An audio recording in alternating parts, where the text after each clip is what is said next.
apa yang saya alami adalah bagian dari rencana Tuhan. Di mana Tuhan mungkin sedang memproses, membentuk karakter saya dengan persoalan-persoalan itu, sehingga akhirnya saya merespon secara positif ya di masa yang sukar itu dengan 3S, sabar, ya sukacita dan syukur. Itu kunci hidup di penjara. Jaminan keselamatan itu hanya di dalam Yesus. Jadi di luar Yesus tidak ada jaminan keselamatan.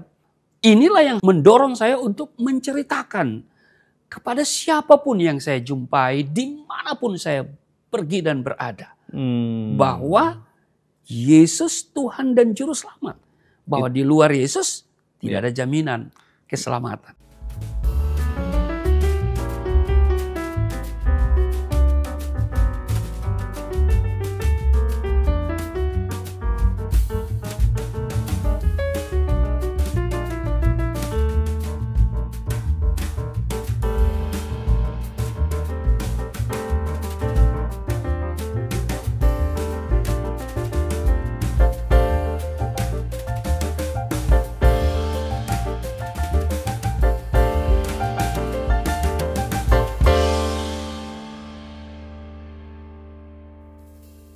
Shalom God Lovers, bertemu lagi dengan saya Pendeta Martin Harefa akan menemani God Lovers untuk bincang-bincang dengan topik suka duka menjadi murtadin.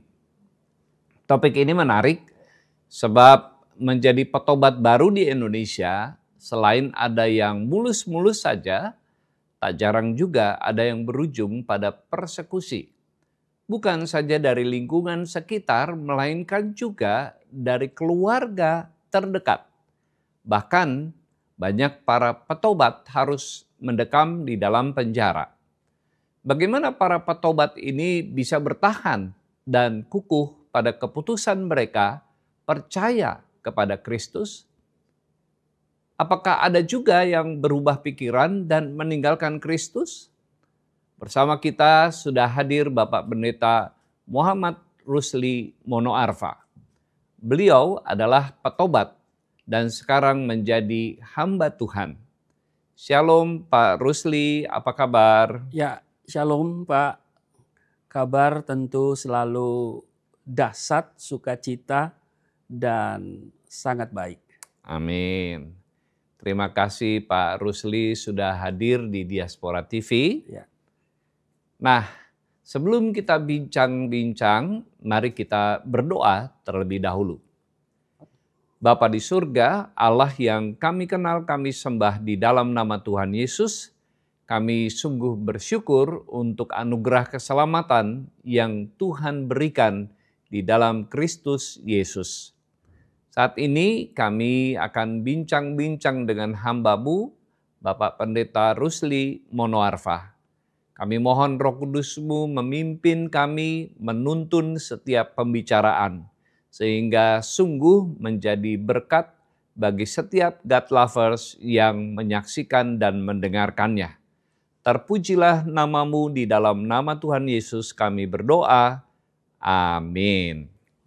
God Lovers, kami mengingatkan kepada Anda semua untuk like video ini dan memberikan komentar di kolom komentar di bawah video ini. Dan bagi Anda yang baru menemukan channel Diaspora TV, kami ucapkan selamat datang dan jangan lupa subscribe dan mohon tekan bel notifikasi. Karena dengan begitu Anda menjadi orang yang pertama yang akan dikirimkan notifikasi oleh YouTube setiap kali ada konten baru dari kami. Kita akan mulai bincang-bincang kita, Bapak Muhammad Rusli Monoarfa. Bapak lahir dan dibesarkan di mana, Pak? Ya, kalau bicara soal lahir dan besar, orang tua saya itu berasal dari Gorontalo. Gorontalo sebuah provinsi yang ada di Sulawesi. Ya, dia terpisah dengan Sulawesi Utara. Tapi saya lahir dan besar di Sulawesi Tengah.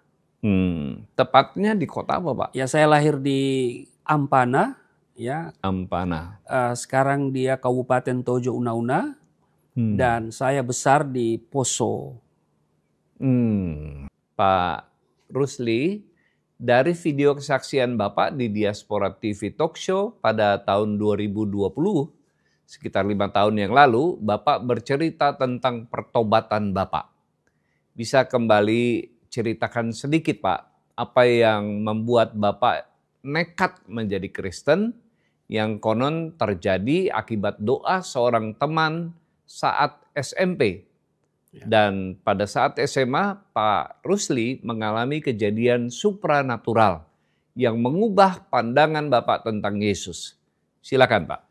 Ya, jadi kalau saya mengingat kembali bahwa saya dilahirkan dari keluarga yang sakinah mawaddah warahmah. Dan tentu mendapat pendidikan agama yang sangat baik dari orang tua, secara khusus ayah saya, yang punya obsesi bahwa saya harus membawa syiar agama yang dianut, ya. Dan karena itu dia mengambil alih tanggung jawab pendidikan agama kepada saya. Karena saya paling bungsu, ya. Saya anak ke-15 ya dari ayah saya. Wow. Tapi saya anak ke-3 dari ibu saya. Nah, karena ayah saya yang mendidik saya dengan begitu, ya boleh dikatakan keras lah, ya, tegas, keras. Kemudian saya bertumbuh menjadi penganut agama itu secara tegas juga, konsisten, ya, dengan prinsip-prinsip yang pernah saya katakan prinsip-prinsip Islami. Oleh karena itu rasanya tidak pernah terbayangkan satu saat nanti menjadi murid Tuhan Yesus, murtad dari agama itu. Jadi tidak pernah terbayangkan, ya. Tidak ada dalam pikiran, ya. Dan kalau ditanyakan kepada saya kenapa kemudian menjadi murid Tuhan Yesus, maka ya saya selalu bilang ada 4 hal. Yang pertama itu bukan keinginan saya. Jadi bukan keinginan manusia saya, ya. Sebab saya ternyata juga membaca di Yohanes pasal 15 ayat 16, bukan kamu yang memilih aku, tapi akulah yang memilih kamu. Jadi tidak pernah punya keinginan nanti besar tinggalkan agama yang dianut oleh orang tua, ya, lalu menjadi murid Yesus. Sepertinya mustahil gitu, ya. Karena melihat bagaimana orang tua saya mendidik saya secara tegas, ya, dan mengikuti pendidikan yang boleh dikatakan madrasah ibtidaiyah, ya, pokoknya jenjang-jenjang seperti itulah. Jadi bukan keinginan saya untuk jadi Kristen, tidak pernah terlintas di pikiran, timbul di hati, tidak pernah. Yang kedua, kalau saya hari ini menjadi murid Yesus, ya karena memang saya butuh juru selamat. Ya, saya tidak butuh nabi, saya tidak butuh rasul, sebab saya selalu bilang nabi dan rasul hari ini punya gelar yang sama, yaitu almarhum. Tapi saya butuh juru selamat. Dan juru selamat itu satu-satunya Yesus Kristus. Ya. Kemudian yang ketiga, ya, saya mendapat hidayah. Ya, hidayah itu artinya petunjuk. Nah, petunjuk di dalam, ya, Alkitab. Yesus katakan, akulah jalan, kebenaran, dan hidup. Tidak seorang pun yang datang kepada Bapa kalau tidak melalui aku, kata Yesus. Nah, selama ini memang saya minta petunjuk, ya. Tunjukilah kami jalan yang lurus. Itu doa yang senantiasa saya naikkan kepada Tuhan, ya. Bahwa saya butuh jalan yang lurus. Nah, ternyata di dalam Alkitab Yesus sendiri berkata, akulah jalan, kebenaran, dan hidup. Nah, itu yang ketiga. Alasan yang keempat, bahwa saya terpikat oleh ajaran Isa Al-Masih atau Yesus Kristus di dalam Injil, ya, tentang kepastian keselamatan hidup kekal. Ya, saya bisa katakan bahwa Yesus memberikan jaminan kepastian hidup kekal. Yang lain konsep keselamatan ada, ajaran keselamatan ada, harapan keselamatan apalagi.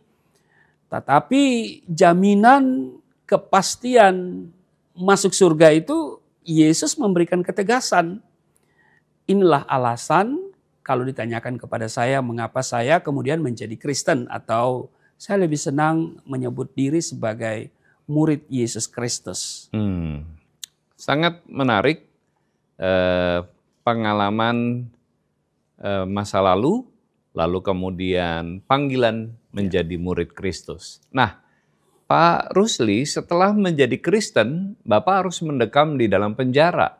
Bagaimana Bapak waktu itu merespon kondisi getir seperti itu? Ya, saya pada awalnya saya berjalan dengan pikiran saya.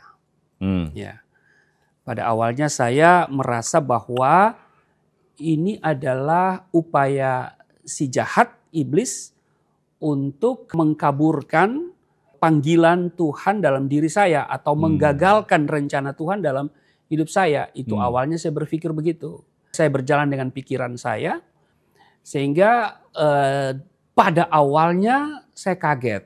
Ya, saya kaget dan saya berdoa waktu itu, sebagaimana Engkau membebaskan Paulus dan Silas di penjara, begitu ya. Bebaskan saya secara ajaib supaya orang-orang di sekitar saya tahu bahwa Yesus yang aku sembah adalah Yesus yang hidup dan berkuasa. Berhari-hari, berminggu-minggu saya berdoa seperti itu. Tapi kemudian ada suara yang sangat audible. Rancanganmu bukanlah rancanganku. Jalanmu bukanlah jalanku. Wah, di situ saya disadarkan bahwa ternyata doa saya yang kelihatan alkitabiah. Pas saya melihat dari apa yang terjadi dengan Rasul Paulus ya dan Silas waktu di penjara kan. Nah, ternyata doa saya bermasalah.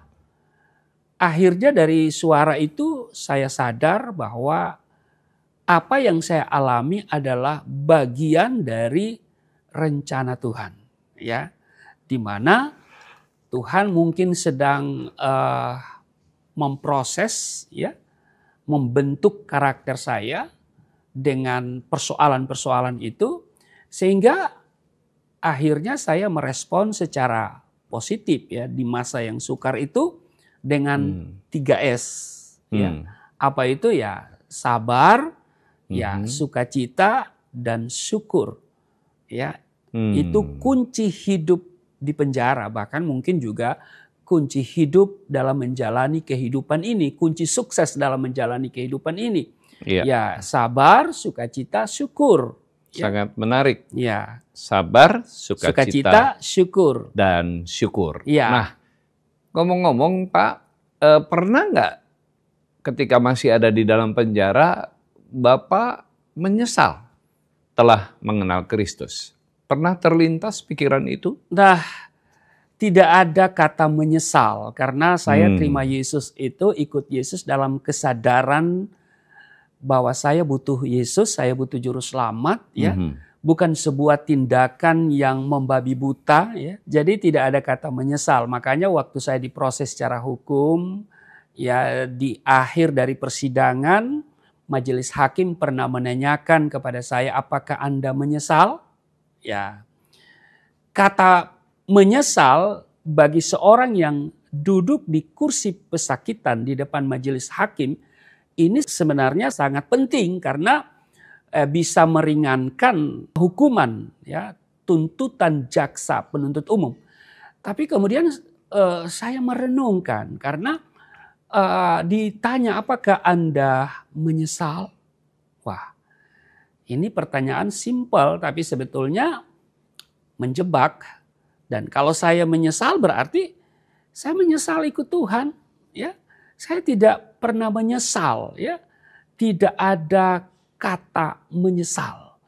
Apa yang saya katakan bahwa kepada majelis hakim saya tidak pernah menyesal.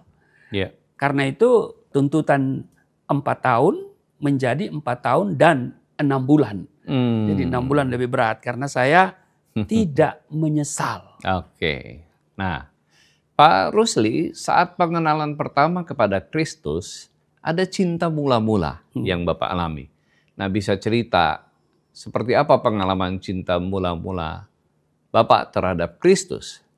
Silakan, Pak. Ya, saya mengambil keputusan untuk menerima Yesus sebagai Tuhan dan Juru Selamat, itu proses. Bukan sekali baca Alkitab lalu mengambil keputusan, tidak. Jadi saya sudah pernah menceritakan, kalau Bapak Ibu masih penasaran mungkin bisa dicari videonya ya, waktu 5 tahun lalu. Bahwa itu selama 1 tahun saya gumuli kurang lebih. Diawali dengan penglihatan, kemudian saya harus baca Alkitab ya. Dan saya baca Alkitab itu juga tidak semudah yang dibayangkan. Saya harus mengumpulkan keberanian. Ya, jadi saya tidak punya keberanian membaca Alkitab, saya tidak berani. Tetapi di satu sisi bahwa kami dianjurkan, bukan cuma dianjurkan ya, dalam rukun iman itu percaya kepada kitab yang pernah diturunkan oleh Allah, Taurat, Zabur, dan Injil. Itu rukun iman yang ketiga. Nah, jadi kami percaya Taurat, Zabur, dan Injil, tapi tidak pernah dianjurkan untuk membaca. Ya, bahkan opini yang dibentuk bahwa hari ini Injil itu sudah palsu. Nah, bagaimana kemudian saya berani baca Alkitab? Karena kalau saya ketahuan oleh ayah saya baca Alkitab, ini bahaya nih ya. Ini bisa innalillahi wa inna ilaihi rajiun ya. Cari persoalan. Nah, ternyata saya harus back to Quran ya. Bahwa Al-Quran yang memberikan apresiasi ya. Bahwa di dalam Injil itu ada petunjuk ya. Maka saya harus baca Alkitab, baca Injil. Ya, dari membaca itu, kemudian saya menemukan dan tidak langsung jadi Kristen, tidak. Ya, itu prosesnya kurang lebih 1 tahun. Ya, saya minta konfirmasi lagi dalam doa ya kepada Tuhan. Ya, sebab Alkitab itu saya diajarkan oleh orang-orang di sekitar saya bahwa Alkitab itu palsu. Jadi ya waktu saya baca, pikiran saya itu masih menyatakan itu palsu. Tapi hati saya menerima secara damai ya bahwa ini sebuah kebenaran. Nah, karena itu tidak gampang saya ambil keputusan itu. Nah, waktu saya ambil keputusan itu sudah betul-betul dalam kesadaran yang penuh bahwa ini benar. Karena di dalam Roma pasal 1, 16 dan 17 yang saya simpulkan dalam satu kalimat pendek, Injil adalah kebenaran dan kekuatan Allah yang menyelamatkan. Ya. Kemudian ya saya ambil keputusan, nah itu terjadi semangat yang menggebu-gebu untuk memberitakan kepada semua orang bahwa Yesus adalah Tuhan dan Juru Selamat. Bahwa di luar Yesus tidak ada jaminan. Ya. Jadi yang ditekankan adalah jaminan. Sekali lagi, harapan ada, konsep keselamatan ada, ya, pengharapan keselamatan itu ada. Tapi jaminan keselamatan itu hanya di dalam Yesus. Jadi di luar Yesus tidak ada jaminan keselamatan. Maka ya saya dengan mantap ya inilah yang mendorong saya untuk menceritakan kepada siapapun yang saya jumpai dimanapun saya pergi dan berada bahwa Yesus Tuhan dan Juru Selamat, bahwa di luar Yesus tidak ada jaminan keselamatan. Itu kasih mula-mula yang mewarnai kekristenan Bapak di awal dan itu membuat Bapak rajin menceritakan tentang Kristus yang menyelamatkan. Bukan cuma rajin, tapi penuh keberanian. Bahkan kalau saya bersaksi begitu, biasanya ada pendeta yang membatasi, ada pesan-pesan sponsor ya. Nah itu saya marah gitu loh. Ini kebenaran gitu loh. Ya soal hidup dan mati itu saya tidak pikirkan. Yang penting saya memberitakan, ya, memberitakan kabar ini, ya, bahwa Yesus Tuhan dan Juru Selamat, bahwa di luar Yesus tidak ada jaminan keselamatan. Mungkin orang bilang saya gila, ya, atau apa, ya, ya saya tidak pikirkan lagi, ya, bahwa berita ini harus disampaikan. Ya. Nah, Pak, ketika Bapak ditangkap, dipenjarakan, seperti apa bentuk persekusi yang Bapak alami? Ya, sebelum saya ditangkap, ya, di penjara dengan tuduhan penistaan agama, persekusi itu juga sudah dilakukan di awal-awal pertobatan saya, ya, diludahi, dilempari batu, ya, bahkan dengan kata-kata yang kasar, ya. Dan puncaknya itu ketika saya di penjara, ya, jadi bukan dipukul lagi tapi dianiaya di dalam penjara, ya, ditendang, ditinju, ya, di bagian pelipis dan disuruh buka kacamata, yaitu di rumah tahanan negara waktu itu, ya. Dan setiap kali ada tinju yang melayang di kepala saya hanya berteriak Yesus, ya. Ketika saya ditendang, saya hanya berkata haleluya, gitu. Ya, kalau ditinju dari depan itu mungkin masih apa ya, masih enak lah gitu, walaupun gak enak, ya. Tapi masih bagus lah kalau ditinju dari depan. Nah, tapi dari belakang itu yang sama sekali tidak mengenakan, ya, karena kita nggak tahu kan, tiba-tiba aja di bagian ini, ya. Ya, saya banyak mengalami, bahkan sampai hari ini juga, ya, anak-anak saya waktu mereka sekolah di sekolah negeri suka dibully, ya. Tapi ya saya sudah kebal dengan itu, ya. Saya sudah tidak pusing, ya. Bagi saya yang penting Yesus saya beritakan, yang penting tidak, ya, dilarang untuk memberitakan kabar baik itu, ya. Saya masih terus memberitakan kabar baik itu walaupun ada persekusi, ada bulian dan seterusnya. Iya.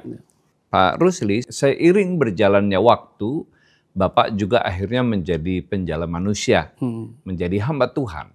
Nah, apa yang Pak Rusli selalu tekankan kepada mereka yang baru bertobat? Ya, pesan saya yang selalu saya tekankan, jangan jadi Kristen karena sesuatu yang sifatnya daging atau duniawi. Nah, banyak orang mungkin jadi Kristen karena ya keadaan, dan itu ada tuduhan dari luar sana karena supermi, ya. Bahkan juga itu tuduhan kepada saya. Ya, tetapi kemudian saya katakan ya supermi, ya kalau kalian katakan saya jadi Kristen karena supermi, ya saya terima. Tapi supermi bagi saya surga permanen milik Eka itu. Ya, jadi saya selalu pesankan kepada teman-teman petobat baru, jangan jadi Kristen karena sesuatu yang sifatnya daging atau duniawi, tapi harus berdasar pada kebutuhan rohani. Yaitu kepastian hidup kekal, ya, sehingga kita tidak mudah diombang-ambingkan, kita tidak akan menyesal, ya, karena ketika kita terima Yesus, nah kita akan diuji sama Tuhan, ya. Jadi Tuhan izinkan kita mengalami pengujian iman, ya, dan itu datang dari luar maupun dari dalam, ya. Nah, saya sudah alamin semuanya itu. Bagaimana saya ditolak di gereja, bagaimana saya minta satu hari saya datangi satu gereja. Ya, saya berharap di gereja itu bisa mengakomodir saya untuk belajar Alkitab. Karena saya dengar dari teman-teman bahwa di situ ada kursus Alkitab.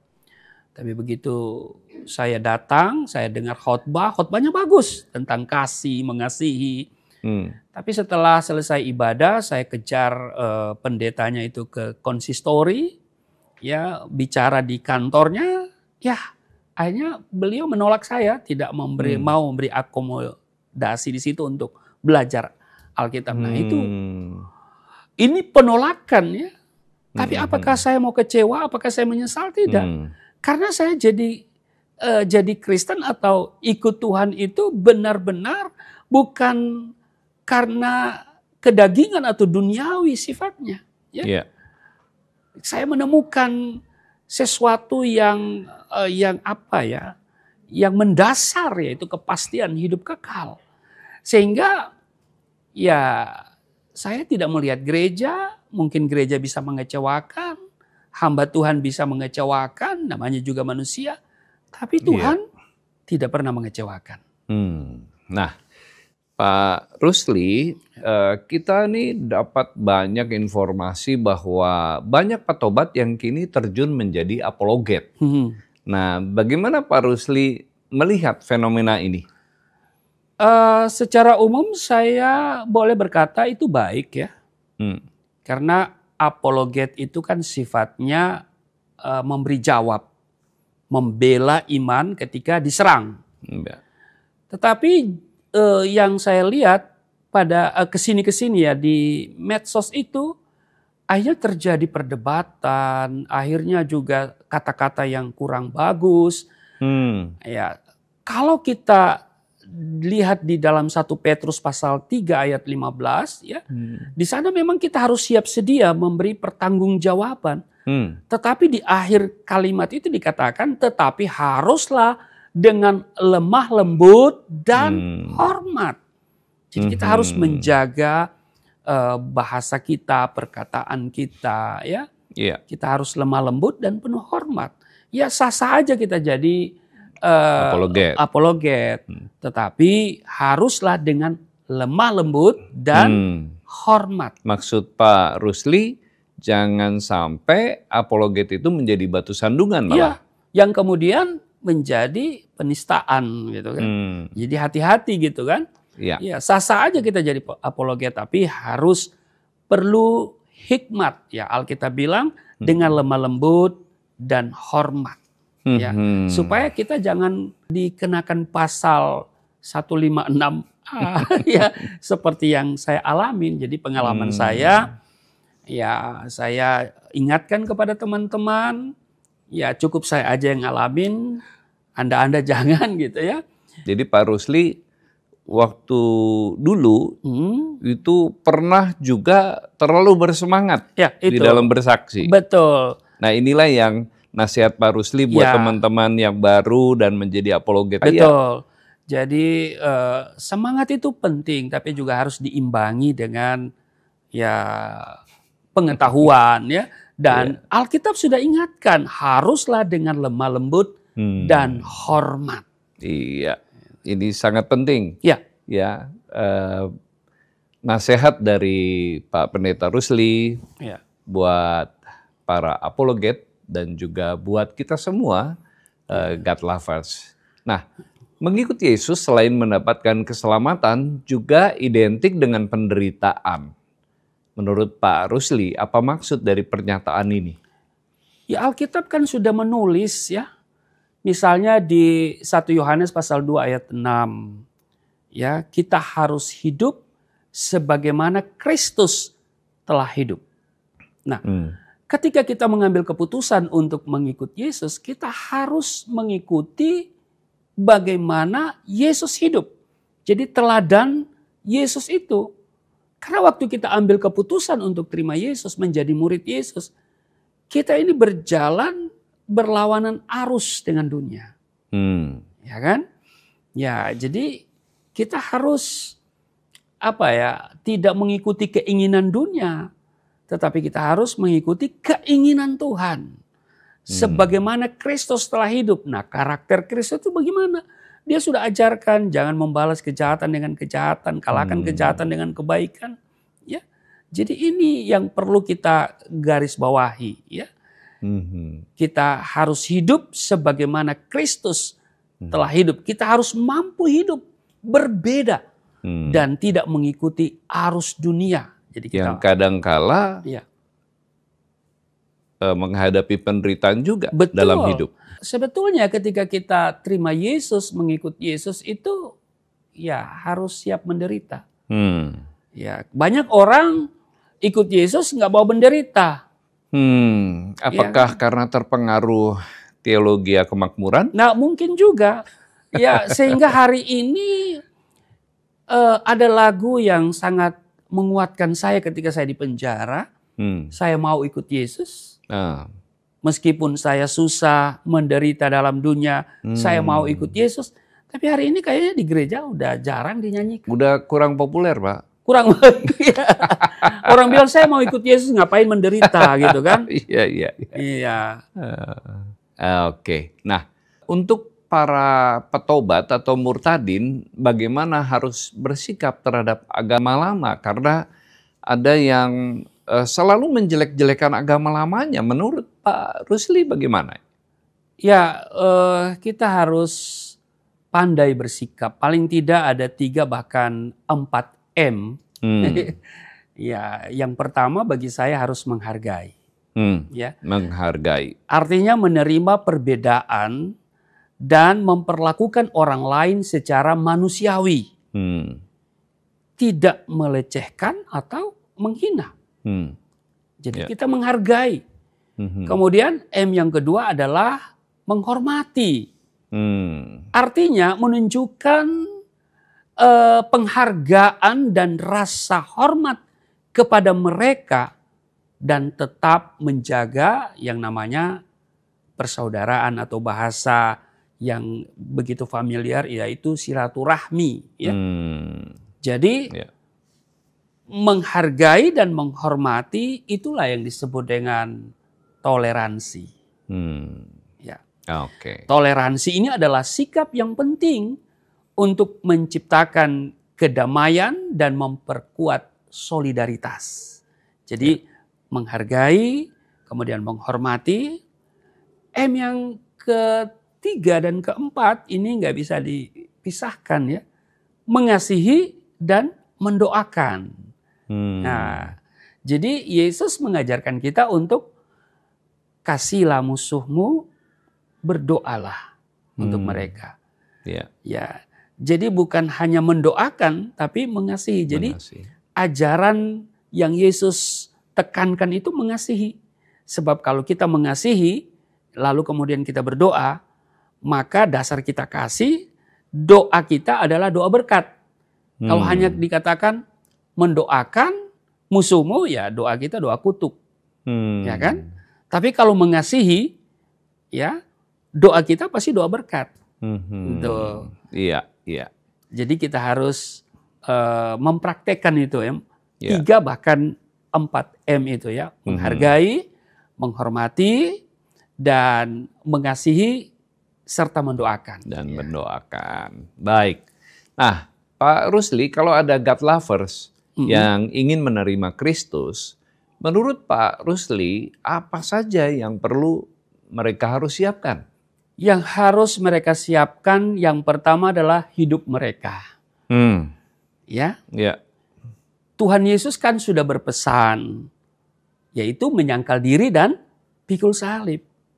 Jadi kalau kita ambil keputusan untuk menerima Yesus, kita harus siapkan hidup kita. Ya. Sebab ya pasti kita akan mengalami yang namanya aniaya, ya, yang namanya penderitaan. Karena Yesus sudah bilang menyangkal diri, pikul salib. Kalau kita tidak mau menyangkal diri dan pikul salib, nggak layak ikut Yesus. Ya. Jadi ini yang perlu kita perhatikan. Ya.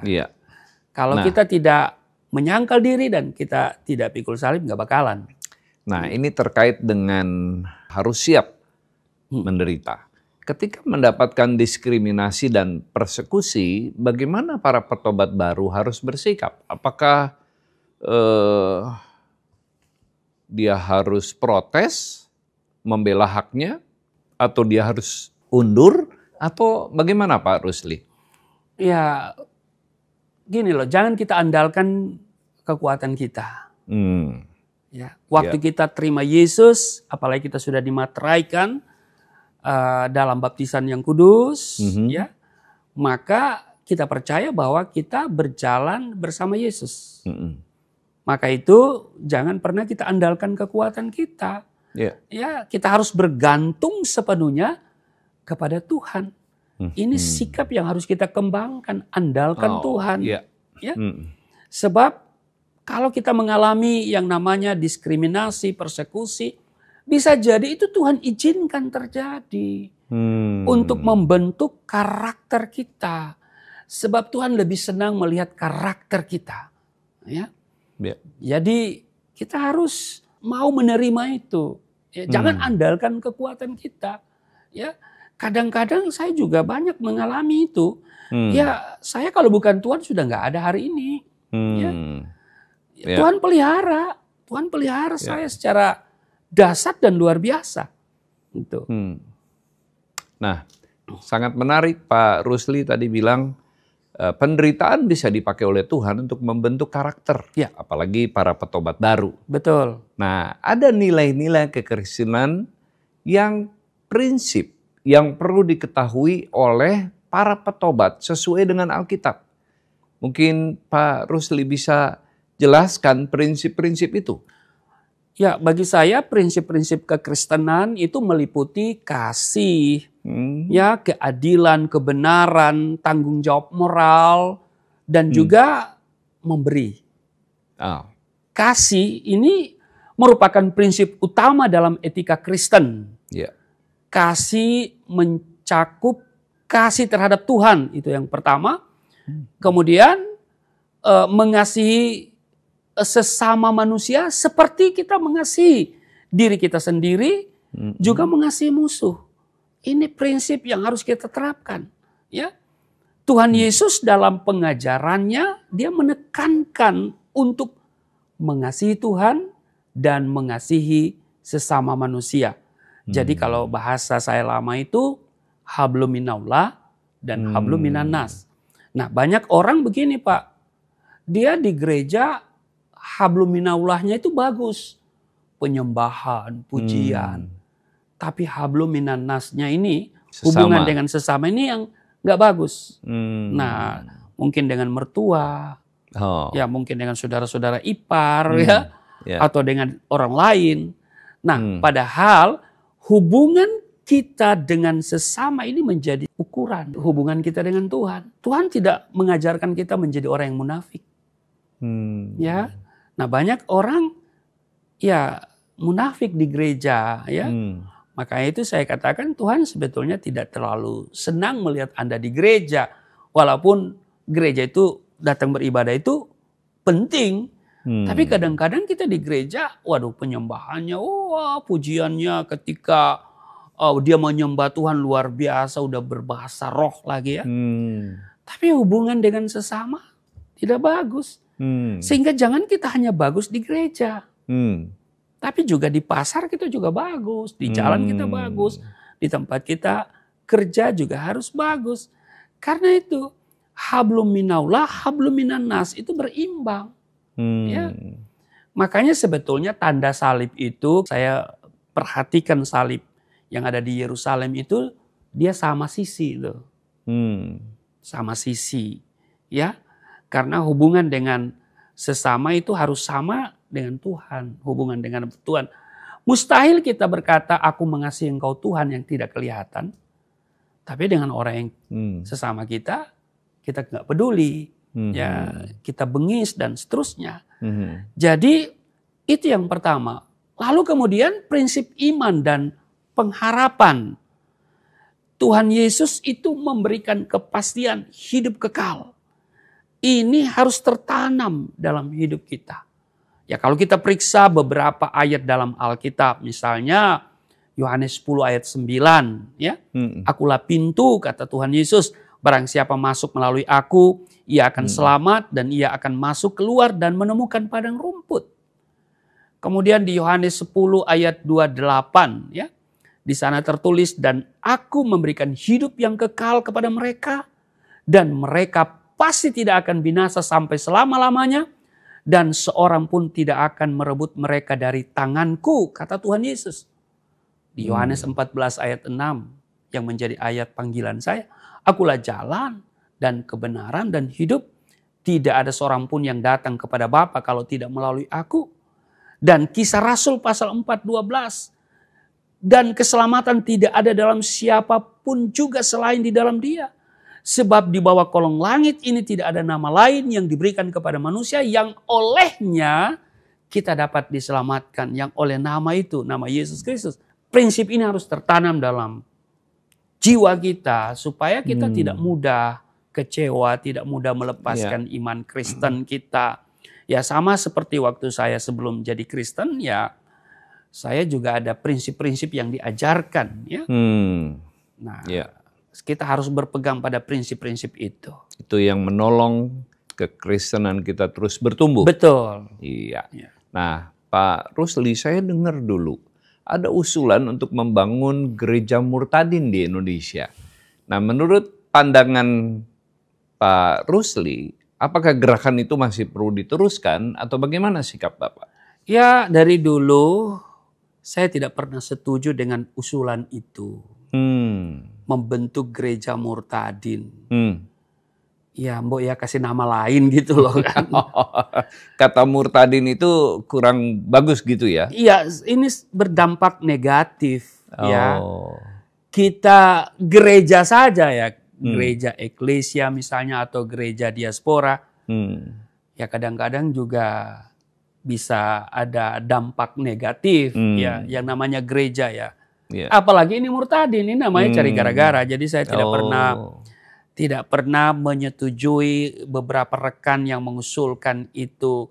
Tapi sebetulnya wadah para petobat baru ini harus dibentuk, ya, supaya petobat baru ini bisa dimuridkan, ya, dibentuk karakternya supaya nggak liar, nggak jadi batu sandungan. Dan banyak hari ini terjadi jadi batu sandungan sehingga kadang-kadang ya bukan kadang-kadang lagi gereja itu menutup pintu bagi murtadin. Katanya murtadin bikin ulah gitu ya. Ya itu karena murtadin yang tidak dibentuk karakternya, tidak dimuridkan. Ya. Menarik kata memuridkan menurut Pak Rusli. Jadi setiap petobat baru mereka harus mengambil keputusan untuk dimuridkan. Harus. Dia harus tertanam di gereja, ya. Tapi kan masalahnya mereka udah diundang di mana-mana, sudah terkenal di mana-mana. Apa masih perlu dimuridkan? Perlu, Pak. Kan Alkitab juga bilang orang yang baru bertobat jangan dulu dilibatkan dalam pelayanan. Hari ini banyak para murtadin itu terjebak pada ketenaran. Sehingga dia berasa tidak perlu dia sekolah. Perlu sekolah lah. Ya kan dia harus perlu sekolah. Makanya 5 tahun lalu video itu masih ada. Waktu Bapak tanyakan cita-cita apa yang belum terpenuhi, yaitu saya mau membangun sebuah wadah pendidikan untuk para murtadin. Sekaligus tempat penampungan bagi mereka yang tertolak, tercabut dari lingkungan dia. Untuk kita didik, untuk kita muridkan. Supaya mereka juga jangan jadi orang liar, ya, karakternya liar dan kemudian jadi batu sandungan, bikin ulah di mana-mana. Nah, tapi sampai ini kira-kira sudah 5 tahun tapi belum terpenuhi. Tapi akan terus didoakan. Ya, barangkali ada yang bisa membantu saya atau sevisi dengan saya. Kita bentuk wadah, gitu kan? Wadah untuk kita menampung sekaligus untuk memuridkan mereka. Saya banyak terima WA, ada orang di berbagai daerah, ya. Ya, ada juga orang yang pernah diskusi dengan saya secara live di YouTube. Kemudian dia WA saya untuk jemput dia, bawa ke tempat saya begitu. Dia pikir saya punya tempat atau wadah. Nah, itu masih didoakan, ya, masih didoakan supaya harus ada wadah, ya. Seperti di seberang itu ada Mu'alaf Center, ya. Tapi nggak usah Murtadin Center, nggak usah gitu ya. Jadi menurut Pak Rusli, bagi para murtadin ini dibutuhkan kerendahan hati, betul, ya, dan mau taat gitu ya. Ya harus taat. Lewat proses pemuritan itu ya. Betul. Jadi pertobatan itu harus dibarengi dengan setia dan taat. Jadi bertobat tanpa setia dan taat itu adalah sebuah kebohongan. Setia dan taat tapi tidak bertobat itu kebodohan. Iya, iya. Ada juga orang kelihatan setia, tapi sebenarnya dia belum bertobat, ya kan? Jadi itu pertobatan itu menuntut kesetiaan dan ketaatan. Jadi ada buah-buah yang jelas ya Pak? Karena memang itu tujuan, menghasilkan buah. Ya. Ya. Baik, Pak Rusli, beberapa petobat di Indonesia ini pernah viral memeluk agama Kristen, lalu beberapa waktu lalu yang bersangkutan memutuskan untuk kembali lagi ke agama sebelumnya. Menurut Pak Rusli, apa yang membuat seseorang bisa berbalik kepada agamanya yang lama? Menurut saya dia kurang yakin dengan keputusan yang dia ambil. Oh, ya mungkin menyesal. Ya, karena dia mungkin tergesa-gesa dalam mengambil keputusan, ya. Atau dasarnya kurang kuat, fondasinya kurang kuat. Ya. Tidak kuat ketika masalah itu datang menimpa dia, ya. Atau tidak kuat ketika Tuhan izinkan ujian itu dia alami. Ya. Jadi dia kurang iman lah. Kan? Jadi gitu. Menurut Pak Rusli fondasinya kurang kuat dia. Kurang ketika kuat. Datang badai. Betul. Nah itu biasanya itu murtadin yang cengeng gitu. Yang maunya ketika dia jadi Kristen harus disambut, ya, diterima, langsung populer. Ya. Itu aja. Jadi ya itu dia kurang yakin dengan keputusan dia. Padahal menurut saya kalau dia ambil keputusan sudah punya dasar yang kuat, pasti sekali Yesus tetap Yesus. Apapun badai yang menerpa. Apapun yang terjadi, sekali Yesus tetap Yesus. Iya. Lah, saya alamin loh. Ya. Saya ini pernah menggelandang. Ya, saya makan makanan yang dibuang. Ya karena ya namanya kota kecil seperti Poso. Setelah saya tertolak dari orang tua, dari rumah, datang ke orang Kristen juga agak takut. Ya saya mau tinggal di mana gitu kan. Nah tapi iman saya bukan bergantung pada situasi. Ya kan? Saya tidak melihat orang, saya tidak melihat pendeta, gereja juga tentu juga penuh kekhawatiran ya. Karena resiko. Ya. Jadi ya kita harus betul-betul bergantung sepenuhnya sama Tuhan. Lah sampai hari ini saya nggak punya gaji. Ya kalau Amerika sudah memikirkan bagaimana kemungkinan hidup di bulan, kalau saya dari bulan ke bulan Pak, hidup saya sudah jalani hidup dari bulan ke bulan. Iya.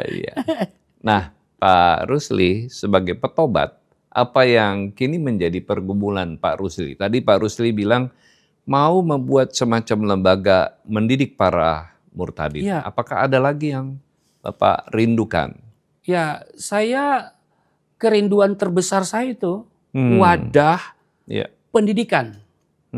Ya, pendidikan, tapi juga sekaligus penampungan, gitu ya, pengungsian, gitu kan? Iya. Karena belum ada orang yang menampung atau lembaga yang menampung para murtadin lalu mempersiapkan mereka menjadi Kristen yang bertumbuh dan berbuah. Ya itu. Dan memang ya sekarang ini dilematis juga. Saya juga alami di satu sisi ketika ada petobat baru harusnya ke gereja, tapi gereja memandang dengan sebelah mata bahkan menutup mata seperti yang saya alamin itu yang saya ceritakan tadi di awal bahwa saya datangin gereja, ceritakan kerinduan saya tapi ternyata menolak. Ya, lalu kalau memang pendeta di situ takut resiko, ya mereka mau kemana? Nah karena itu tidak jarang juga mereka jadi liar. Ya, jadi motivasi itu jadi berubah, bergeser, ya. Mungkin pada awalnya motivasinya bagus, Tuhan ada panggilan gitu kan. Karena ketika orang mau jadi Kristen, apapun Alasannya, Ya. ya bukan kamu yang memilih aku, kata Tuhan. Akulah yang memilih kamu. Tapi kemudian ya dia tertolak di gereja, ya akhirnya motivasinya jadi berubah. Makanya saya punya kerinduan, sekali lagi saya punya kerinduan, harus ada wadah yang menampung mereka. Ya. Ya. Dididik, bukan saja dididik tentang Alkitab, tapi juga mengajarkan bagaimana bercocok tanam, ya. Kita beternak, ya, supaya mereka bisa hidup mandiri, Pak. Itu, ya. Ini kerinduan saya, makanya saya sudah siapkan lembaga hukumnya, yaitu yayasan, gitu loh. Ya, sudah bentuk yayasan. Nanti ya siapa tahu mungkin kalau saya sampai saya meninggal belum itu terbentuk, nanti diwariskan ke anak saya, begitu ya. Ya, harus ada wadah. Mari kita pikirkan bersama-sama itu. Supaya di situ mereka digodok. Ya. Gitu. Baik. Bagi para God lovers yang mendengarkan bincang-bincang kami, inilah kerinduan dari Bapak Pendeta Muhammad Rusli Monoarfa. Kerinduan untuk membuat semacam wadah untuk mendidik, memuridkan para murtadin sehingga mereka sungguh-sungguh siap menghadapi dunia di depannya. Dan bagi mereka yang memiliki visi yang sama dengan Pak Rusli, silakan menghubungi kami. Nanti kami akan menghubungkan dengan Pak Rusli sehingga cita-citanya bisa terwujud. Ya. Nah, terakhir nih Pak Rusli, mungkin di antara pendengar video ini ada yang mau menjadi Kristen. Nah, apa pesan Pak Rusli kepada mereka? Mau jadi Kristen sah-sah aja, ya. Tapi saya mau katakan begini, jangan hanya sekedar pindah agama, ya. Tetapi benar-benar harus bertobat dan menjadi murid Tuhan Yesus. Jangan hanya jadi Kristen, ya. Harus betul-betul bertobat, ya. Metanoia, ya kan? Banyak yang murtadin sekarang ya sekedar pindah agama. Tapi kehidupan pribadinya ya nggak berubah. Ya tidak berubah. Ya. Masih saja hidup dengan egonya, ya kan? Masih belum bisa menjadi teladan. Ya, karakternya kurang bagus. Nah, itu kembali lagi tadi bahwa harus ada wadah. Ya. Dimuridkan, harus dimuridkan. Itu. Iya. Baik, sangat menarik perbincangan kita dengan Pak Rusli, seorang murtadin yang pernah dipenjara, mengalami persekusi, mengalami penolakan dari gereja, tapi kemudian dia merasa bahwa itu adalah jalan Tuhan membentuk karakternya. Dan hari ini Pak Rusli dipakai Tuhan dengan luar biasa, menjadi berkat bagi banyak orang, menguatkan iman percaya banyak orang. Terima kasih Pak Rusli atas kesaksian kali ini. Sampai bertemu di kesempatan lain. Shalom. Ya, shalom. God lovers, Tuhan memiliki cara unik untuk memanggil orang-orang yang dipilihnya. Dan panggilan Tuhan itu bisa berbeda-beda bagi setiap orang. Ketika kita sudah menjadi jemaat yang dipilih Tuhan, yakinlah bahwa setiap janji dalam firman-Nya akan tergenapi dalam hidup kita. Mungkin saat ini Anda sedang dalam persimpangan jalan dan Anda ingin mengenal Tuhan Yesus lebih intim lagi. Jangan ragu untuk segera ambil keputusan dan mengalami anugerah kasih dari Tuhan Yesus.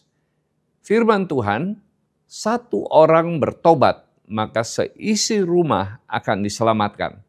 Kisah Rasul 16 ayat 31. Saya, Pendeta Martin Harefa, bersama seluruh kru Diaspora TV undur diri.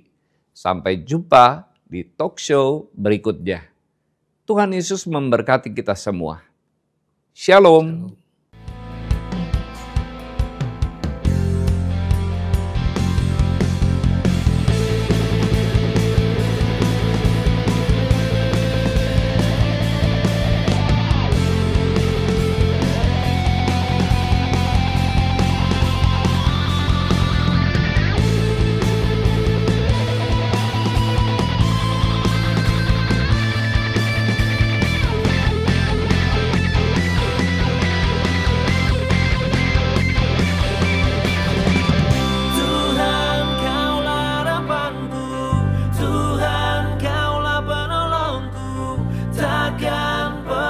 Kau biarkan aman selalu ku di